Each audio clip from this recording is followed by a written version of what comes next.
अशोक नाम का एक व्यक्ति रहा करता था। अशोक अपने 20 वर्षीय पुत्र चंदन के साथ गांव के चौराहे पर मोमोज का ठेला लगाकर बेचता था।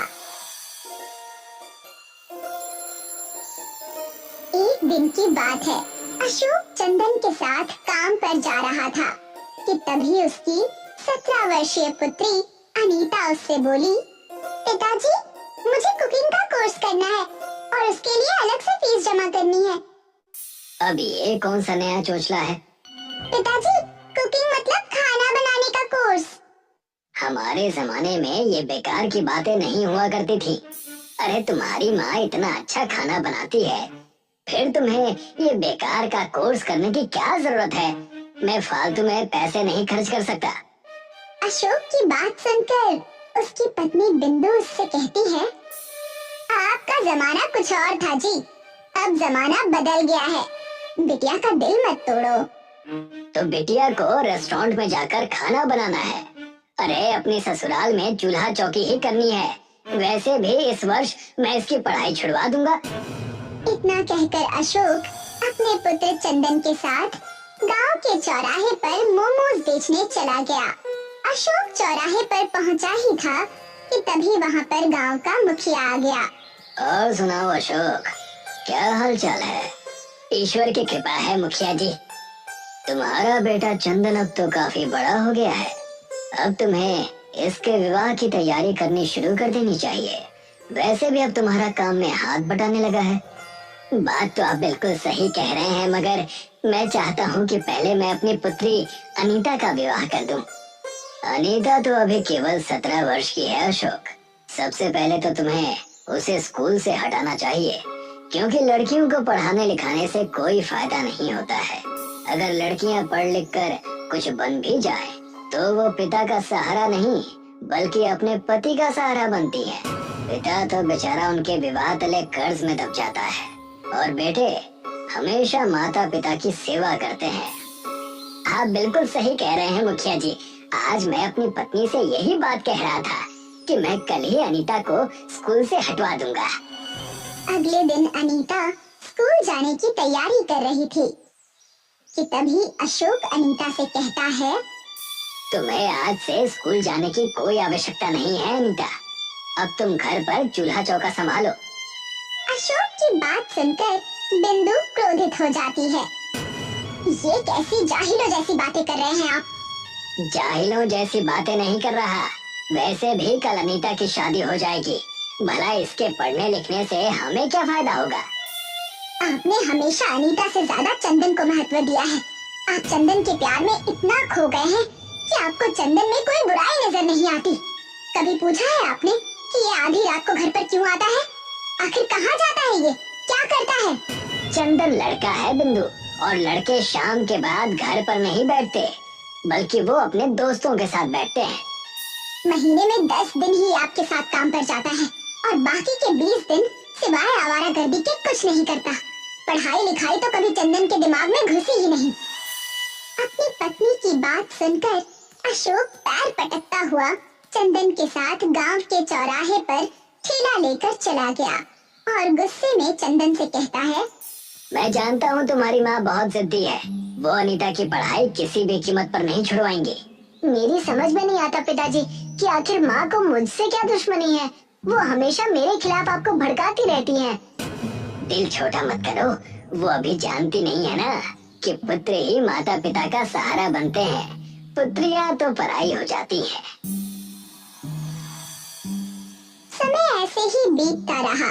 एक दिन अशोक चौराहे पर ठेला लेकर पहुंचा ही था कि तभी गांव का पंकज नाम का दबंग व्यक्ति अशोक के पास आकर कहता है, तुम्हें जमींदार साहब ने याद किया है अशोक। जमींदार साहब को मेरी क्या आवश्यकता पड़ गई? ये तो तुम उन्हीं से जाकर पूछ लेना। अशोक तुरंत जमींदार की हवेली पर पहुंच गया। जमींदार अशोक की ओर देखकर कहता है, तुम्हारा बेटा झूठ बोलकर पिछले 2 वर्षों से मुझसे पैसे ले जा रहा है। अब तक वो पूरे 10 लाख रुपए उधार ले जा चुका है।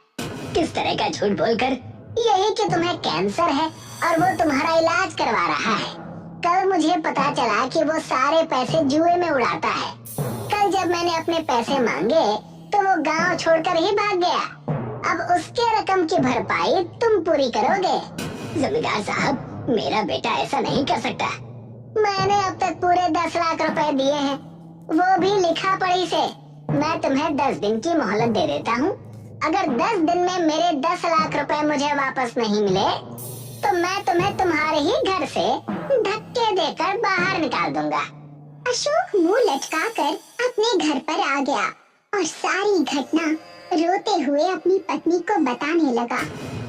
मेरी समझ में नहीं आ रहा बिंदु, अब मैं क्या करूं? मैं तो सड़क पर आ गया। अब मैं समझी कि चंदन रात में बैग लेकर कहाँ जा रहा था। वो भाग रहा था। गलती मेरी है बिंदु, तुमने सही कहा था। पुत्र के मोह में मैं अंधा हो गया था। तभी अनीता अपने पिता से बोली, पिताजी आप हिम्मत मत हारिए। चंदन भैया अगर आपका साथ छोड़कर चले गए तो क्या हुआ, मैं हूँ ना आपके साथ। लेकिन बिटिया, तुम कर भी क्या सकती हो? पिताजी, माँ ने चुपके से मुझे कुकिंग कोर्स के लिए पैसे दिए थे। मैंने एक प्रैक्टिकल करके नई डिश बनाई है। मोमोज अब पुराना व्यंजन हो चुका है। कल मैं गांव के बाजार में आपके साथ पान वाला डोसा बेचूंगी। बस आप मुझे बाजार से पान खरीद कर दे दीजिए। लेकिन बिटिया, जमींदार ने सिर्फ 10 दिन का समय दिया है। चिंता क्यों करते हैं? हो सकता है कि बिटिया के बनाए हुए पान डोसा जादुई साबित हो।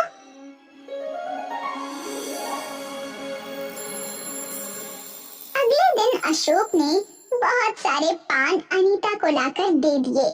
अनीता ने सारे पान बारीक बारीक पीस कर एक पतला लेप बना लिया और अपने पिता के साथ बाजार में चली गई।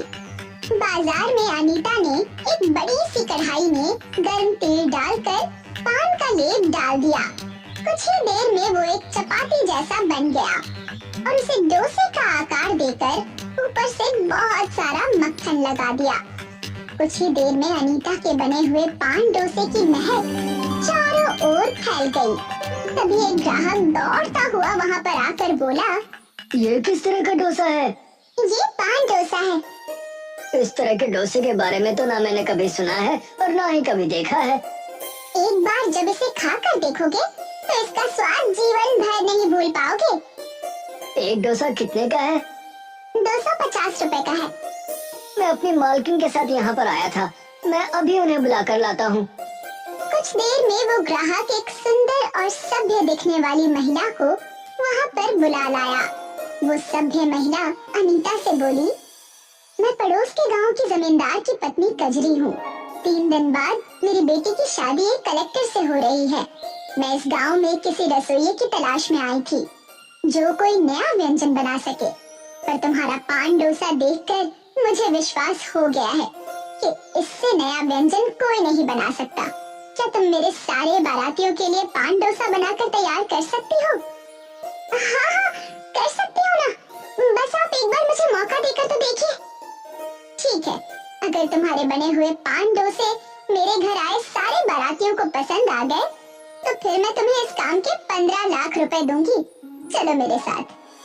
अनीता अपनी माँ और पिताजी को लेकर कजरी के साथ उसके गांव में बनी हुई हवेली में चली गई और मेहनत से पान डोसे बनाने में जुट गई।